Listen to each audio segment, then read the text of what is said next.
Widansyah saya dari kelompok Lanang. Saya Adrian Tito Prasetya. Saya Judi Setiawan. Saya Vano Satria Maulana. 1. Penghindaran pajak oleh perusahaan besar. Beberapa perusahaan multinasional di Indonesia pernah diduga melakukan praktik penghindaran pajak dengan cara menolakkan keuntungan ke luar negeri. Transfer pricing salah satu kasus yang pernah ramai dibahas adalah dugaan praktik pajak oleh perusahaan tambang yang berkaitan dugaan PT Adaro Energi Indonesia Tbk. Apakah kasus tersebut termasuk pajak tax avoidance atau tax evasion? Jika perusahaan memindahkan keuntungan ke luar negeri melalui celah hukum, misalnya transfer pricing yang masih sesuai aturan, maka termasuk tax avoidance, penghindaran pajak, karena dilakukan secara legal tetapi mengurangi beban pajak. Apa dampak bagi penerimaan negara? 1. Berkurangnya penerimaan pajak negara. 2. Menghambat pembangunan nasional. 3. Ketidakadilan bagi wajib pajak lain yang taat. Bagaimana peran Direktorat Jenderal Pajak dalam menangani kasus tersebut? 1. Melakukan pemeriksaan dan audit pajak. 2. Menguasai transaksi transfer pricing.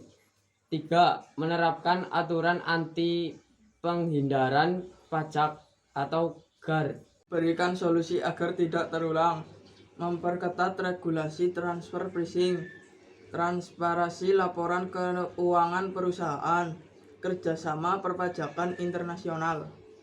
Wajib pajak melaporkan penghasilan sebenarnya. Seseorang pengusaha restoran memiliki omset besar, tetapi dalam SPT tahunan hanya melaporkan sebagian penghasilannya agar membayar PPh lebih kecil. Identifikasi pelanggaran yang dilakukan.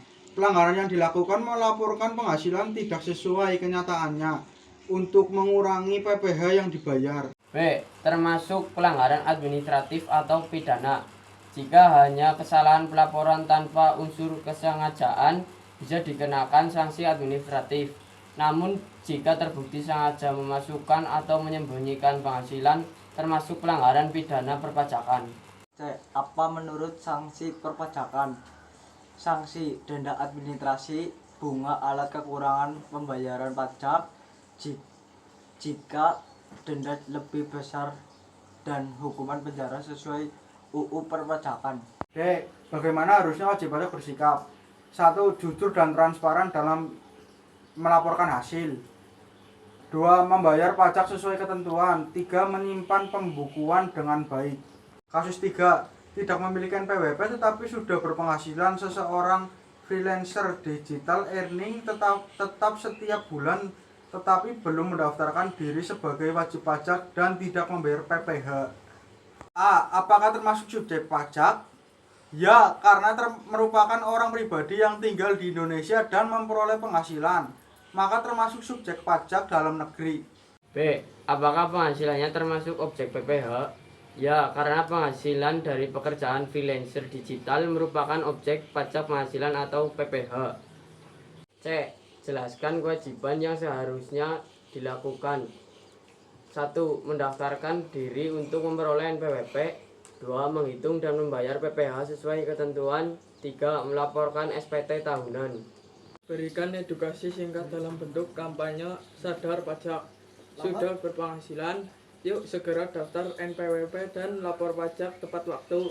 Pajak yang kita bayar membantu pembangunan jalan, sekolah, dan fasilitas umum. Jadilah warga negara yang taat pajak demi Indonesia yang lebih maju.